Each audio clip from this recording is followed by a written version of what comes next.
তা দীক্ষার দরকার আছে। দীক্ষার কেন দরকার আছে? যে রাজা মহারাজজি খুব সহজ সরল কথা রাজা মহারাজজি বলেছেন যে কেন দীক্ষার দরকার হয়। রাজা মহারাজজি বলছে, দেখো চুরি করতে গেল চোরকে আরেকটা চোরের কাছ থেকে শিখতে হয় বাইরের জগতে। এটা একদম সত্যি, জানেন তো। আমাদের, আমি এখন নামই বলতে পারি, বিকাশ কলি বসু বলে পুলিশ কমিশনার ছিলেন, নাম শুনেছেন তো? তিনি বীরেশ্বরানন্দজির দীক্ষিত ছিলেন। তিনি মাঝে মাঝে গোলপার্কে লোকেশ্বরানন্দজির কাছে চলে আসতেন, আর লোকেশ্বরানন্দজির কাছে সবসময় পেতেন না, তখন শঙ্কর মহারাজজি ছিলেন পুণ্যাত্মে, তার সঙ্গে গল্প করতেন, আমরাও থাকতাম। তা তার কাছে আমরা শুনেছি ওরা তো, উনি খুব মজার, মানে মজার না, বাস্তব কথা বলতেন। কেন ছুটে আসি? দেখুন মহারাজ, আমি তো লালবাজারে বসি, লালবাজার আর বেলুর মঠ বা লালবাজার বা রামকৃষ্ণ মিশন দুটো না অপোজিট। কিরকম? যে রামকৃষ্ণ মিশনে যদি কোনো চোর ডাকাত এরাও যায়, তাও মনটাকে একটু ভক্ত করে নিয়ে যাবে। আর লালবাজার বা আমাদের এই পুলিশ থানাটাতে আপনারা কোনো সাধু যদি আসেন, তাও আপনাদেরও একটু অপরাধ জগতের সঙ্গে সংশ্লিষ্ট হয়েছেন বলে আসছেন। কি কারণে? হয়তো আপনাদের কোনো চুরি হয়ে গেছে, ডাকাতি হয়ে গেছে বা কিছু হয়েছে, তার মানে আপনাদেরও এই অপরাধ জগতের সঙ্গে একটা, মানে অপরাধীদের দ্বারা কোনো নির্যাতিত হয়েছেন বলেই আপনারা আসছেন। কাজে এই রামকৃষ্ণ মঠ মিশন বা যে কোনো আশ্রম, ধর্মস্থান আর এই মানে অপরাধ প্রতিবিধানের স্থান, এই দুটো যেন একটু অপোজিট। তা তিনি তার কাছে শুনেছিলাম, তিনি বলছেন সত্যি, মানে যেমন শুনেছি যে যারা পকেট মার তারা নাকি এরকম ভাবে শেখায় সত্যি সত্যি, যে কিভাবে পকেট মারতে হবে। একটা লাউয়ের উপর নাকি ভিজে কাপড় দিয়ে দেয়, তখন ভিজে কাপড় দিয়ে এখানে একটা নাকি অর্ধেক ব্লেড, এখন হয়তো নেই, সবই অ্যাডভান্স হয়ে গেছে, ওরাও নিশ্চয়ই অ্যাডভান্স হয়েছে না, এসব হয়তো প্রিমিটিভ। কিন্তু সেটা যাই হোক, এরকম একটা চরিত্র ছিল হয়তো, হতো নিশ্চয়ই।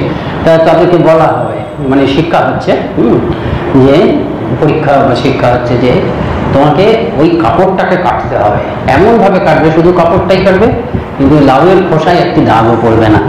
কাজেই এই বাইরের জগতে রাজা মহারাজজি বলছেন যে চোর যে চুরি করে, বা তাকেও একটা চোরের কাছ থেকে শিখতে হয়।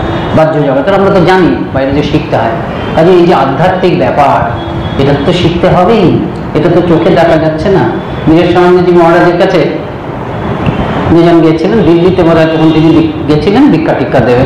তা দুজন ভদ্রলোক এসছেন, দুজন ভদ্রলোক এসে জিজ্ঞেস করছেন, তারা দুজন বন্ধু, যে কেন দীক্ষা নেওয়া দরকার।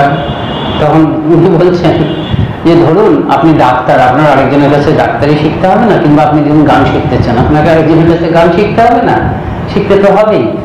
তা তেমনি এটা বাইরের জগতে যে শিখতে হয় গুরুমুখী বিদ্যা, কিন্তু ভেতরের জগতে এই জগৎটা তো আপনি চোখেও দেখতে পাচ্ছেন না, কাজে এখানে আরো বেশি করে বাইরের জগতে তো গুরু দেখে বা কানে শুনে, আপনি রেকর্ড শুনে কিছু গান শিখতে পারেন, কিন্তু প্রকৃত শিক্ষা গুরুমুখী হবে। বাইরের জগতে তাও কিছুটা আন্দাজ করা যেতে পারে, কাজে গুরুর দরকার। তেমন বীরেশ্বর যখন বলেন এটা কাকতালীয়, এটা খুব গুরুত্বপূর্ণ নয় আমাদের দৃষ্টিতে। ঘটনাচক্রে তাদের মধ্যে একজন গায়ক ছিল, একজন ডাক্তার ছিল, ওই যোগাযোগ হয়ে যাতে তারা ভাবলেন যে আমাদের জন্য হয়তো বলেছেন, তারা দীক্ষা টিক্ষা নিয়েছিল। কিন্তু আসল কথাটা হচ্ছে আমাকে শিখতে হবে, হ্যাঁ, গুরুর কাছে শিখতে হবে। কাজে দীক্ষা নেওয়ার প্রয়োজন আছে। এখন দীক্ষা আমরা বলে থাকি সচ্চিদানন্দই গুরু, এটা হচ্ছে সবার জন্য। এটা আসল গুরু হচ্ছে সচ্চিদানন্দ, ভগবানই হচ্ছে গুরু। ভগবান ছাড়া কেউ গুরু হতে পারে না, ভগবানই একমাত্র গুরু। ওই ভগবানের কৃপায়, ভগবানের গুরু শক্তি হচ্ছে মানুষ গুরুর মধ্য দিয়ে আসে। ঠাকুর উদাহরণ দিচ্ছেন যে ছাদের উপরে জল পড়ছে, সেই জল বাঘের মুখ দিয়ে, এখন বোধহয় থাকে না, ওই যে পাইপটা কোনো সময় বাঘের মুখ, কোনো সময় হাতের মুখ, পুরোনো বাড়িতে দেখা যায়, সেখান দিয়ে পড়ছে। ওই মুখগুলো কিন্তু জল দিচ্ছে না, বৃষ্টির জল, মানে সচ্চিদানন্দ সেই হচ্ছে। আকাশের মেঘই হচ্ছে মেন সোর্স জলের, আর ওই পাইপগুলোর মধ্যে দিয়ে সেটা আসছে। কিন্তু ভগবানই হচ্ছে কৃপার, মানে আধ্যাত্মিক কৃপার মূল উৎস, মানুষ গুরুর মধ্যে দিয়ে সেটা আসছে।